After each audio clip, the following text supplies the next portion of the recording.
हाँ, तो संडे है आज और बहुत लोगों को लग रहा होगा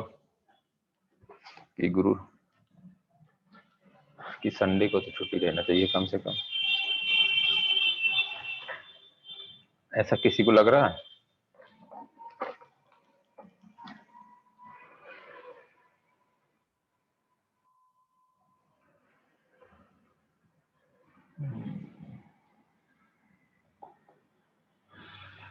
तो कहाँ तक हो गए थे क्वेश्चन बताएंगे कल?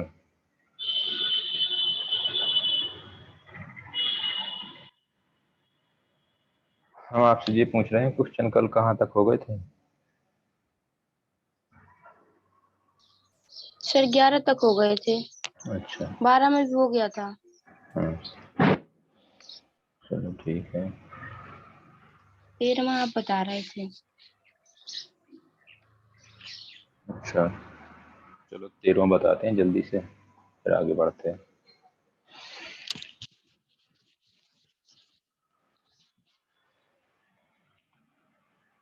तो कुछ लोगों ने ट्राई किया होगा तो हो सकता है 13वां 14वां बन भी गया होगा, लेकिन कुछ ऐसे भी हैं जिनको नहीं बना होगा। तो 13वां क्वेश्चन यहाँ दिया है। 12वां तो हो गया था कंप्लीट।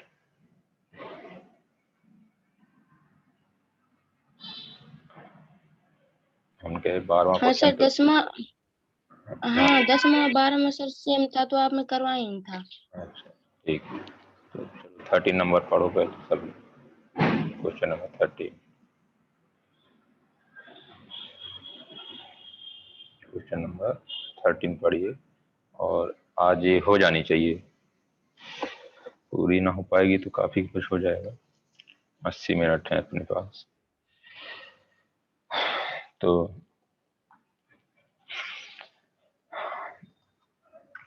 देखिए क्या है। क्वेश्चन नंबर 13 में दिया गया है कि E1 E2 दो स्वतंत्र घटना है। थोड़ा जल्दी जल्दी करेंगे क्योंकि अब आप बहुत सारी थ्योरी और सवाल लगा चुके हैं, तो सब कुछ समझ में आ गया होगा। जहां जिसको समझ में ना आए वहां पर पूछ लेगा। E1 E2 दो स्वतंत्र घटनाएं हैं। इसका क्या मतलब है इतने से स्टेटमेंट का? इसका मतलब है कि प्रायिकता यदि हमें जरूरत पड़ जाएगी E1 इंटरसेक्शन E2 की, तो हम क्या लिखेंगे? तो हम लिखेंगे इंटरसेक्शन की प्रायिकता इक्वल टू उनकी प्रोडक्ट की प्रायिकता के बराबर। ये हम लिख सकते हैं। E1 E2 स्वतंत्र है का मतलब क्या है? E1 E2 स्वतंत्र है का दूसरा मतलब क्या है?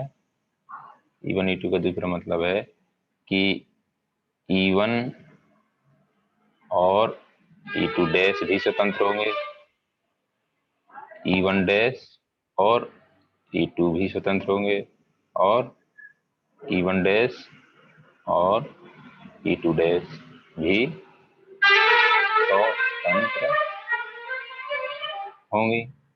ये सब हम पढ़ चुके हैं, समझा चुके हैं। यदि दो घटनाएं स्वतंत्र होती हैं तो उन दो घटनाओं की कंप्लीमेंट्री भी स्वतंत्र होती हैं। सही कह रहे हैं ये बात? तो ये दोनों पेयर हैं जो दो दो के E1 E2 dash, E1 dash E1 dash और E2 डैश भी स्वतंत्र होंगे। कुछ दिया हुआ है जैसे प्रायिकता E1 की दे रखी है, E2 की दे रखी है, तो निम्न के मान ज्ञात कीजिए। इनमें से पहला सवाल आपका ये है कि E1 और E2। तो पहला सवाल करते हैं यहाँ पर। E1 और E2 का मतलब क्या होता है आपको भली भांति मालूम है। और का मतलब होता है इंटरसेक्शन से। और का मतलब किससे होता है? इंटरसेक्शन। हिंदी वाला और है ना, ये ध्यान से देखो, हिंदी वाला और है। तो E1 इंटरसेक्शन E2 ये आपने समुच्चय में पढ़ा है और डिस्क्रिप्शन में भी बताया गया था जब कक्षा 11 की प्रायिकता पढ़ाई गई थी। तो ये कितना हो जाएगा? प्रायिकता E1 इंटू प्रायिकता E2। क्यों हो गया ऐसा? क्योंकि ये दोनों घटनाएं कैसी हैं? स्वतंत्र हैं, इसलिए हम ऐसा लिख पा रहे हैं। और ऐसा लिख पा रहे हैं का मतलब क्या है E1 की प्रायिकता आपको दे रखी गई है, कितनी है 0.3, और E2 की भी दे रखी है, कितनी है 0.6, और इसका मल्टीप्लाई करेंगे कितना आएगा 18, 0.0। तो ये आपका आंसर हो गया किसका, ठीक है। इसी तरीके से सवाल नंबर दूसरा, इसी का पार्ट नंबर दूसरा, ये क्या कह रहा है ध्यान से पढ़ो। E1 प्रायिकता, E1 और मतलब इंटरसेक्शन, E2 नहीं, E2 नहीं का मतलब होता है E2 डैश, E2 नहीं का मतलब क्या होता है E2 डैश, क्योंकि यहाँ पर ये दे रखा है कि E1 और E2 कैसी हैं, स्वतंत्र हैं, तो हम ये जानते हैं कि E1 और E2 डैश भी कैसी होंगी, स्वतंत्र होंगी, इसलिए इसको भी क्या लिखा जा सकता है, प्रायिकता E1 इंटू प्रायिकता E2 डैश इंटू प्रायिकता E2 डैश, ठीक है।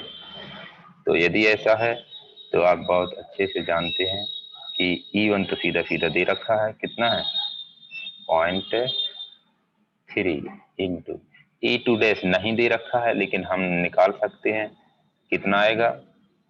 E2 डैश निकालने के लिए आपको अपना कॉम्प्लीमेंट्री वाला फॉर्मूला लगा लेंगे, तो E2 डैश आप कितना हो जाएगा 1 minus P E2, 1 minus P T का मतलब 1 माइनस पी E2 कितना दिया 0.6, तो 1 में से 0.6 घटाएं कितना बचेगा 0.4, तो प्रायिकता E2 डैश कितना हो गया 0.4, इस 0.4 को यहाँ पर पुट कर देंगे और गुणा कर लेंगे, कितना हो जाएगा 0.12, तो ये आंसर हो गया सेकंड पार्ट का। किसी को कोई समस्या।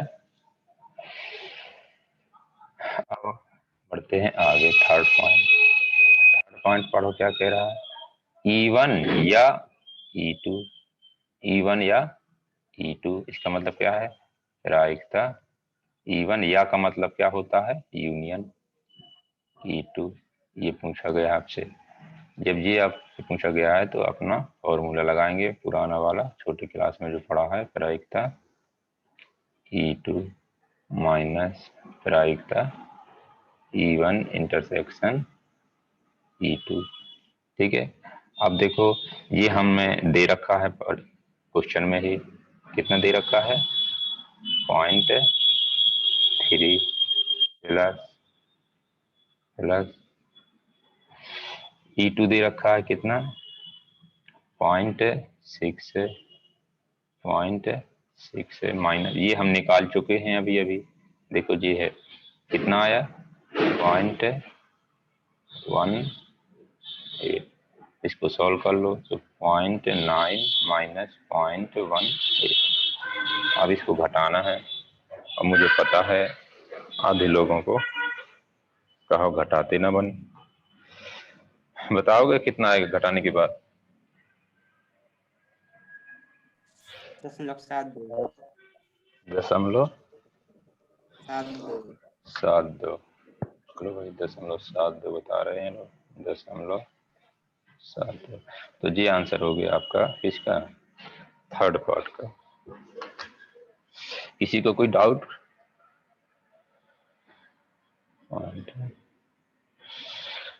अब सवाल नंबर चौथा पढ़ें क्या है, चौथा लिखा है ध्यान से पढ़ो, E1 और E2 में कोई भी नहीं, मतलब कहने का ये है ना E1 और ना E2, और का मतलब इंटरसेक्शन, ये पूछा है आपसे।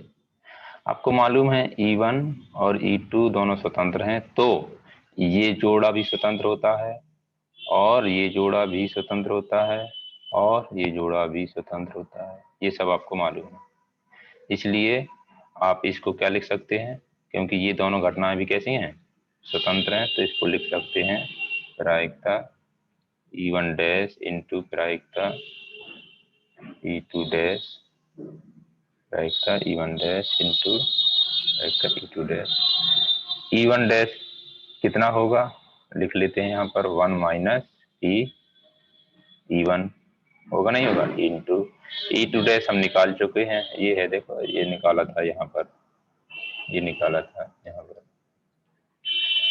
तो रख सकते हो या लिख भी सकते हो 1 minus E2 dash, E2 dash नहीं, डैश तो हमने लिखा है ना, ठीक है, ये बात हो गई। तो 1 माइनस PE1 कितना है 0.3 इंटू 1 माइनस PE2 कितना है 0.6, और इसको सॉल्व कर लेंगे, ये कितना आएगा 0.7, ये कितना आएगा 0.4, 4 सत्ते 28। तो ये आपका आंसर हो गया, ना E1 और ना ही E2 कोई नहीं भर सके। वेद प्रकाश का सवाल। तो इस सवाल में यदि किसी को समस्या हो कहीं तो पूछ सकता है। हम कह रहे हैं इस सवाल में यदि किसी को कहीं कोई समस्या हो तो हो सकता है, नहीं तो फिर आगे बढ़ते हैं, ठीक है। किसी कोई डाउट?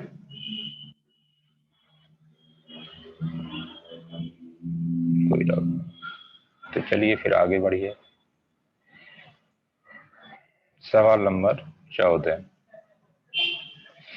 सवाल नंबर 14 पढ़ा ध्यान से।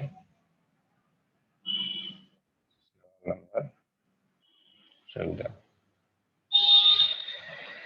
ये है आपका क्वेश्चन नंबर 40। माना कि E1 E2 स्वतंत्र घटनाएं हैं। क्या है? स्वतंत्र घटनाएं हैं। यदि ये स्वतंत्र घटनाएं हैं, इतना कहने पर, इतना कह दिया उन्होंने तो कितनी बातें पता चल गई पता है? देखो यहाँ पर मैं लिख रहा हूँ कितनी बातें आपको पता चल गई। स्वतंत्र हैं ये, इसका मतलब इनकी प्रायिकता एक साथ घटने की होगी, इनकी अलग अलग प्रायिकताओं के गुणनफल के बराबर। एक तो ये बात है। दूसरी बात ये है कि प्रायिकता E1 ऑब्लिक E2, क्योंकि स्वतंत्र है तो E1 की घटना, E1 का घटना E2 के घटना पर निर्भर ही नहीं करेगा। इसका मतलब ये कितना होगा, प्रायिकता E1। Basic definition of the independent event. Okay, यही तो बताया गया था पहले दिन जब इंडिपेंडेंट के बारे में चर्चा की थी। और क्या है, प्रायिकता E2 ऑब्लिक E1 की जरूरत पड़ेगी तो क्या लिख लेंगे उसको, E2। तो इतनी सी जो लाइन उन्होंने बोल दी है, इतनी सी लाइन में ये सब बातें हो गई, क्योंकि वो इंडिपेंडेंट हैं। तो इंडिपेंडेंट जो होती हैं उनकी ये सारी खासियतें होती हैं, ठीक है। अब आपको ये दे रखा है, E1 की प्रायिकता दे रखा है, E2 की प्रायिकता दे रखा है। आपसे ये 4 छोटे छोटे सवाल पूछे, तो पहला क्वेश्चन करते हैं। पहला क्वेश्चन क्या है कि प्रायिकता बताइए E1 इंटरसेक्शन E2, कितना हो जाएगा जी, प्रायिकता E1 इंटू प्रायिकता E2, ठीक है। और ये E1 कितना दे रखा है आपको दिखाई दे रहा है क्वेश्चन में 0.3, और E2 कितना दे रखा है 0.4, 4 3 12। तो ये आपका आंसर हो गया इंटरसेक्शन का। किसी को कोई समस्या होनी नहीं चाहिए। दूसरे क्वेश्चन में क्या पूछा है, प्रायिकता E1 union E2 equal to कितना हो जाएगा, प्रायिकता E1 प्लस प्रायिकता E2 माइनस प्रायिकता E1 इंटरसेक्शन E2। क्यों? क्योंकि यूनियन पूछा है ना, और यूनियन का फॉर्मूला जानते हो आप। और E1 की प्रायिकता आपको दे रखी है कितनी 0.3, E2 की भी दे रखी है कितनी 0.4 माइनस, ये आप निकाल चुके हैं अभी अभी, कहाँ है, ये है 0.12। अब इसको क्या करो, जल्दी से सॉल्व करके बताओ कितना आ रहा, कोई बताएगा? कोई सॉल्व करके बताएगा कितना आ रहा? 0.58 ये आ रहा आपका तो यहाँ पर भी कोई समस्या नहीं होनी चाहिए, आराम से बन गया ये। अब हम करते हैं बात तीसरे क्वेश्चन की। तो तीसरा क्वेश्चन क्या लिखा है, प्रायिकता E1 अपॉन प्रायिकता E2। इसका क्या मतलब होता है, इसका मतलब होता है घटना E1 की प्रायिकता जब E2 घटित हो चुकी है। घटना E1 की प्रायिकता जब E2 घटना घटित हो चुकी है। ये तो होता है, मतलब E2 के सापेक्ष E1 की प्रायिकता।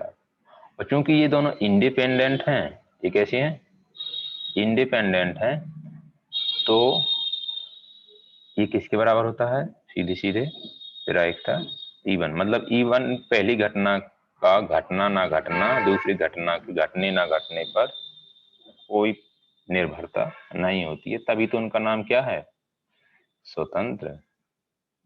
ठीक है। और आपको और अच्छे से समझना हो तो ऐसे भी समझ सकते हो कि बेसिक डेफिनेशन लगाएंगे यदि कंडीशनल प्रोबेबिलिटी की, तो क्या आएगा यहाँ पर आएगा प्रायिकता E2, ऊपर क्या आएगा, प्रायिकता E1 इंटरसेक्शन E2। अब चूंकि आपको पता है कि यदि दो घटनाएं स्वतंत्र होती हैं तो ये बात होती है, ये बात होती है, तो यहाँ रख दो प्रायिकता E1 इंटू प्रायिकता E2, नीचे क्या आएगा, प्रायिकता E2। अब आपको यहाँ से पता चल रहा होगा कि ये चीज और ये चीज कैंसिल हो गई, कितना बच गया, केवल प्रायिकता E1। तो इसलिए तो मैंने जो लिखा था, तो समझ में आ गया होगा। और ये आपको दे रखा है E1 की प्रायिकता कितनी दे रखी है, 0.3। तो इसका आंसर कितना हो गया, 0.3। कोई समस्या किसी को। इसी तरीके से सवाल नंबर चौथा, सवाल नंबर चौथा कितना हो जाएगा, प्रायिकता E2 ऑब्लिक प्रायिकता E1 हो जाएगा आपका सीधा सीधा प्रायिकता E2 की बराबर, और E2 की प्रायिकता कितनी दे रखी है, पॉइंट। तो ये आपका आंसर हो गया। ठीक है, ये मुझे बताएंगे कि लीनोवो टैब M1 कौन है, लीनोवो टैब M1 कौन है,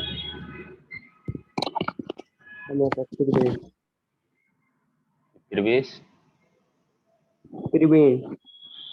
प्रवीण 11 M1। अच्छा अच्छा, ठीक है, नाम अपना रखिएगा अगली बार से ध्यान से। तो अब हम इसमें किसी को कोई समस्या हो तो पूछ सकता है, नहीं तो आगे बढ़ते हैं। किसी को कोई डाउट, कोई नहीं, तो चलो आगे बढ़ते हैं। सवाल नंबर 15,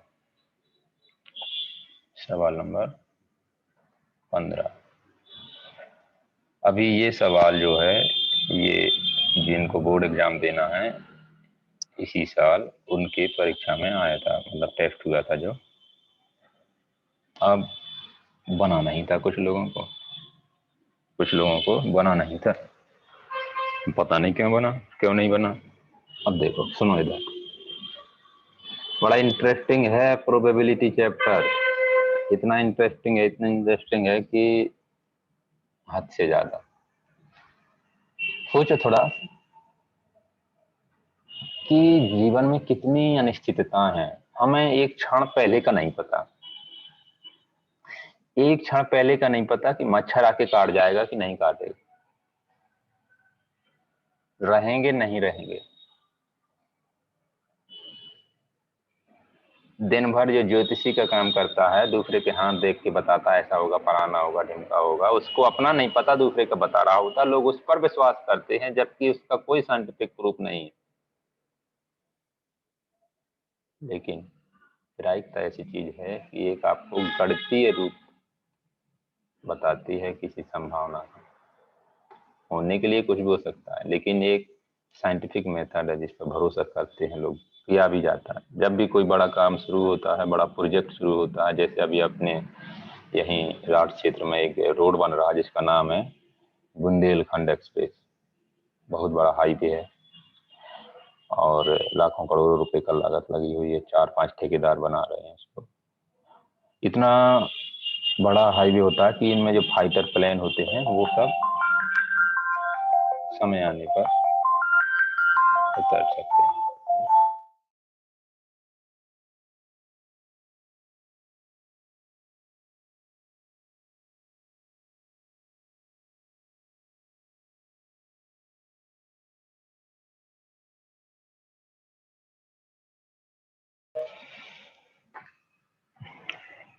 हाँ, तो चलो इसको करते हैं।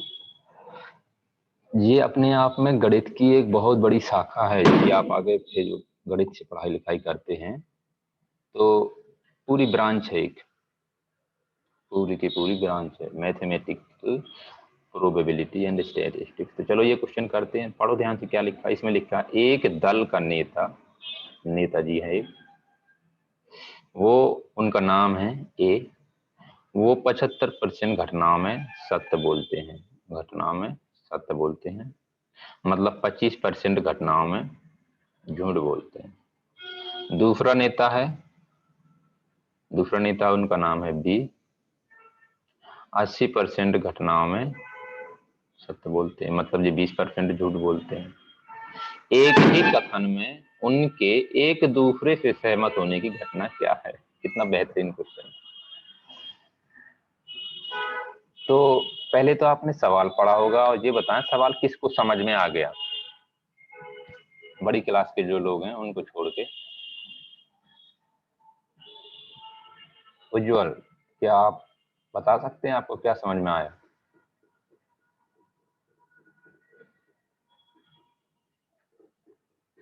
सुमित राजपूत, जब तक क्वेश्चन समझ में नहीं आएगा तब तक बहुत समस्या है। हरेंद्र, तुम्हारा नाम तो एकदम पलकिया पर बैठ रखा है, खतरनाक नाम लिखे हो।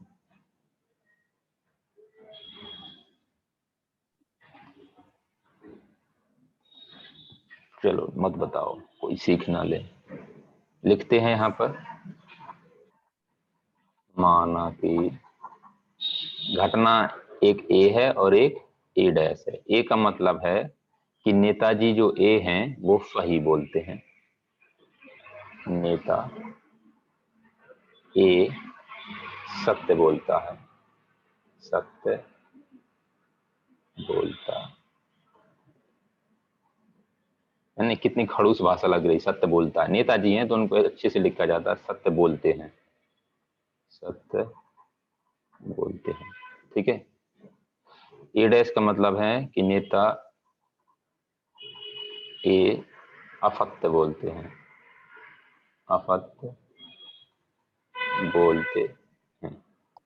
सर बोर्ड बोर्ड नहीं आ रहा, सॉरी, भूल गया था, बहुत देर में बताया, बता दिया करो। बी का मतलब है कि नेता बी सत्य बोलते हैं। अब आ गया। बी डैश का मतलब है कि नेता बी असत्य बोलते हैं। अब ये बताओ, दो लोग हैं, दो लोगों का इस दुनिया में आना, इस दुनिया से जाना और इस दुनिया में रहना, सब संपूर्ण रूप से स्वतंत्र होता है। किसको क्या खाना, किसको क्या पीना, किसको क्या बोलना ना बोलना, स्वतंत्र, सब स्वतंत्र है, नहीं है। तो यहाँ से आपको एक बात समझ में आनी चाहिए, यहाँ से एक बात समझ में आनी चाहिए कि ये जो घटनाएं मैंने परिभाषित की हैं, ए मतलब ए का सत्य बोलना, बी मतलब बी का सत्य बोलना, ए डैश मतलब ए का झूठ बोलना, बी डैश मतलब बी का झूठ बोलना, तो ये सभी घटनाएं कैसी हैं, A dash B and B dash सब की सब कैसी हैं, सब।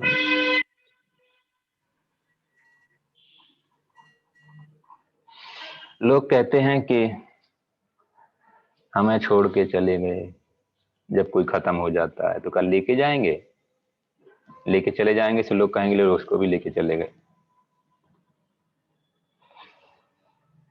तो अब इसमें एक लिखा है कि एक ही कथन, एक कोई कथन है, कोई भी कथन हो सकता है, मान लीजिए वो कथन है कुछ भी हो सकता है, कोई एक बात बोलनी है और दोनों को बोलनी है, ए को भी बोलनी है और बी को भी बोलनी है, तो दोनों उस बात को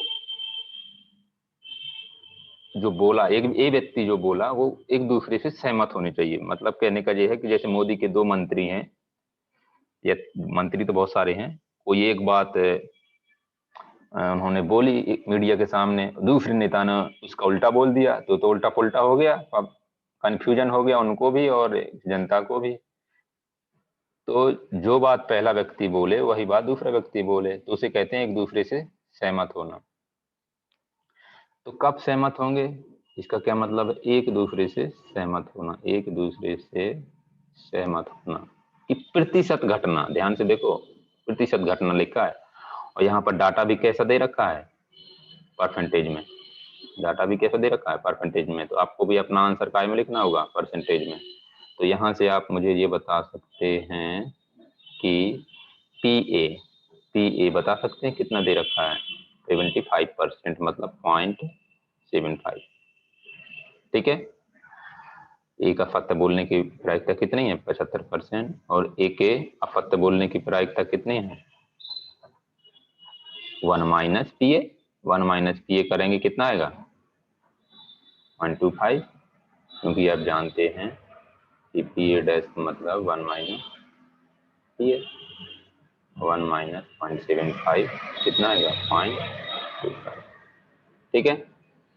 इसी तरीके से आप बी के बारे में चर्चा कर सकते हैं, प्रायिकता बी की, प्रायिकता बी की कितना है सही बोलने की, 0.80, और असत्य बोलने की कितनी है, निकाल सकते हैं बहुत आसानी से, कितना आ जाएगी, 0.20, क्योंकि आप इसमें भी कम्प्लीमेंट्री वाला रूल लगा लेंगे, तो 1 - 0.8 मतलब 0.20। तो ये बात हो गई। अब एक ही कथन में मैं यहाँ लिख लेता हूं बढ़िया से, एक ही कथन में, एक ही कथन में उनके एक दूसरे से सहमत होने का मतलब, सहमत होना, इसका क्या मतलब है, इसका मतलब है कि ए सही बोले तो बी भी सही बोले, जो भी बात बोले, तभी तो एक जैसी बात निकल के आएगी, और और और क्या हो सकता है, ए भी झूठ बोले तो बी भी झूठ बोले, तभी तो, जैसे मान लीजिए सामने हाथी खड़ा है और ए ने बोला कि ये हाथी है, तो बी को भी बोलना पड़ेगा ये हाथी है, तभी तो उनकी बात एक जैसी होगी, एक दूसरे से सहमत होंगे। यदि ए ने बोल दिया ये हाथी नहीं है और बी को भी सहमत होना उसकी बात से, तो बी को भी बोलना पड़ेगा कि ये हाथी नहीं है। समझ रहे कुछ? तो और का मतलब यहाँ किससे है, यूनियन से, यूनियन से, है नहीं। तो आपको क्या निकालना है, बेसिकली निकालना है प्रायिकता ए इंटरसेक्शन बी और का मतलब प्लस प्रायिकता ए डैश इंटरसेक्शन बी डैश, ये निकालना है, ये आपको निकालना। अब यहां तक ये बताओ किसको समझ में नहीं आया है, नहीं तो फिर मैं और इन डिटेल एक्सप्लेनेशन करूं इसको। या तो दोनों सही बोले या दोनों गलत बोले, तभी तो एक दूसरे से सहमत होंगे। ये थोड़ी है कि एक सही बोल रहा है, एक सही बोल रहा और एक गलत बोल रहा। रागिनी चक्रवर्ती, आ गया सर समझ में। ठीक है। और ये कौन है, हनीफ खान, सहमत होने के लिए क्या जरूरी है कि दोनों सही बोले या फिर दोनों गलत बोले। सर आ गया समझ में। ठीक है, तो ए और बी दो स्वतंत्र घटनाएं हैं, क्योंकि दो अलग अलग लोग हैं, तो उनको क्या बोलना है क्या नहीं बोलना है उनका मन, इसलिए ये कितना हो जाएगा, P A into P B, क्योंकि स्वतंत्र घटनाएं हैं। जब ए बी स्वतंत्र हैं तो उनका झूठ बोलना मतलब ए डैश और बी डैश भी स्वतंत्र हैं, इसका मतलब ये कितना है, P A dash into P B dash. P A आपका दिया गया है 0.75, पी बी दिया गया है आपका 0.80, पी ए डैश आपका दिया गया है 0.25, पी बी डैश आपका आया है 0.20। इसको सॉल्व करके बताओगे कितना आएगा, इसको सॉल्व करके बताओ कितना आएगा, किया किसी ने कैलकुलेशन।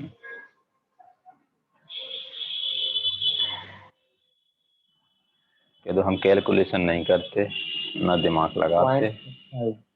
0.65, इसको परसेंटेज में लिखना है तो क्या लिखेंगे, 65%।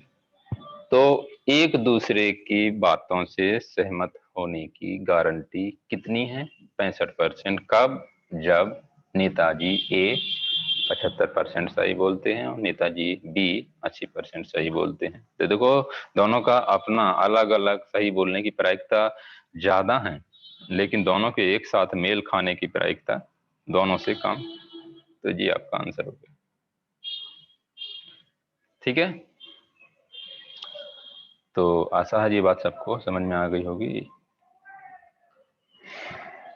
आराधना समझ में आ गया आप लोगों को जी, शोभना,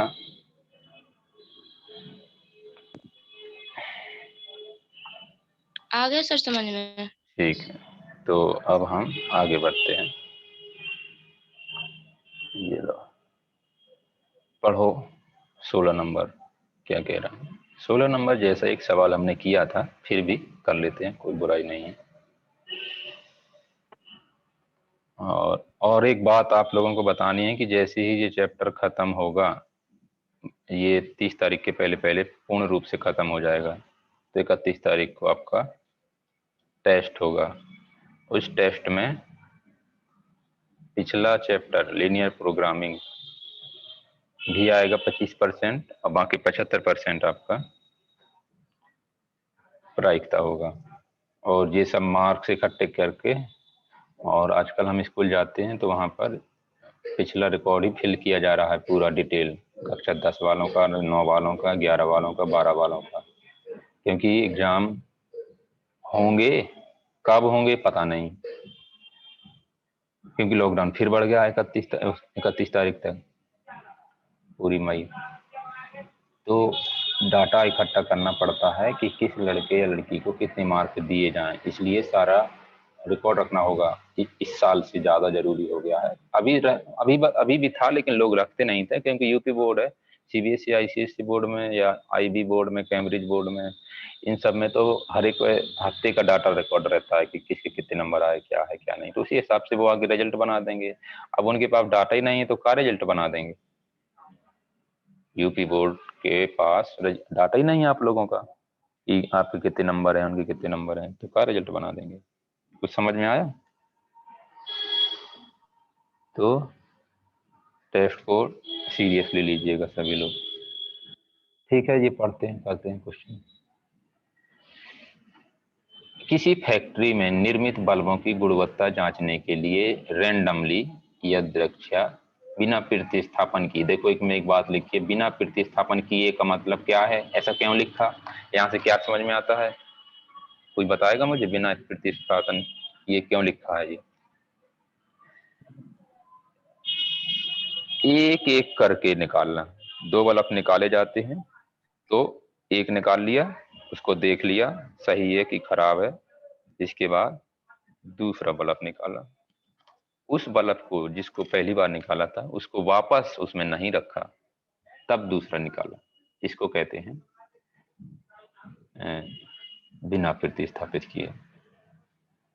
इनमें से कोई भी बल्ब खराब है, कोई भी मतलब या पहला या दूसरा या दोनों, कोई भी बल्ब खराब है तो बल्बों की पूरी खेप का मतलब पूरा जो लॉट है, इतना सारा इकट्ठे हजारों की संख्या में होते हैं एक बैच में, खराब घोषित कर दिया जाएगा, मतलब उसको बेचने की अनुमति क्वालिटी इंजीनियर नहीं देगा, तो वो बर्बाद हो जाएंगे।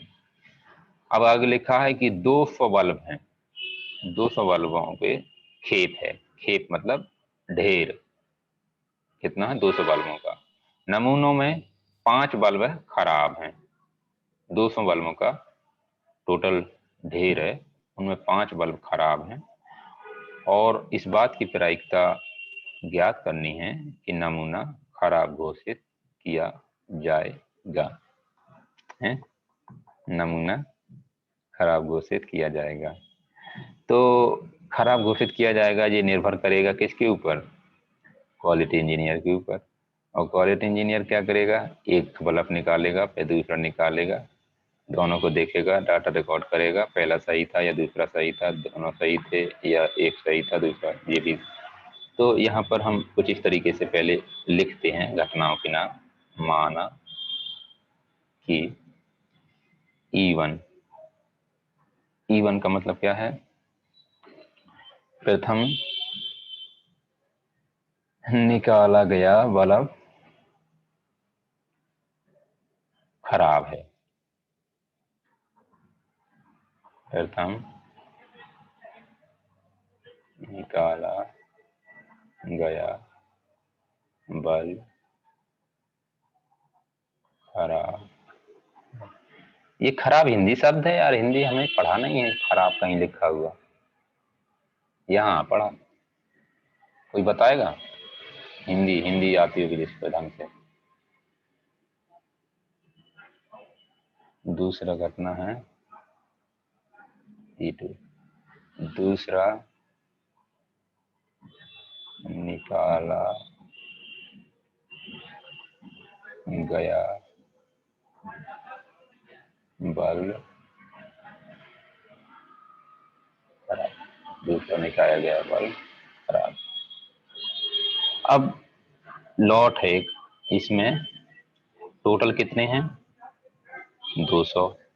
इन 200 में 2 कैटेगरी हैं, कौन सी 2 कैटेगरी हैं? कि 195 जो हैं वो एकदम सही हैं, और बाकी जो 5 हैं वो कैसे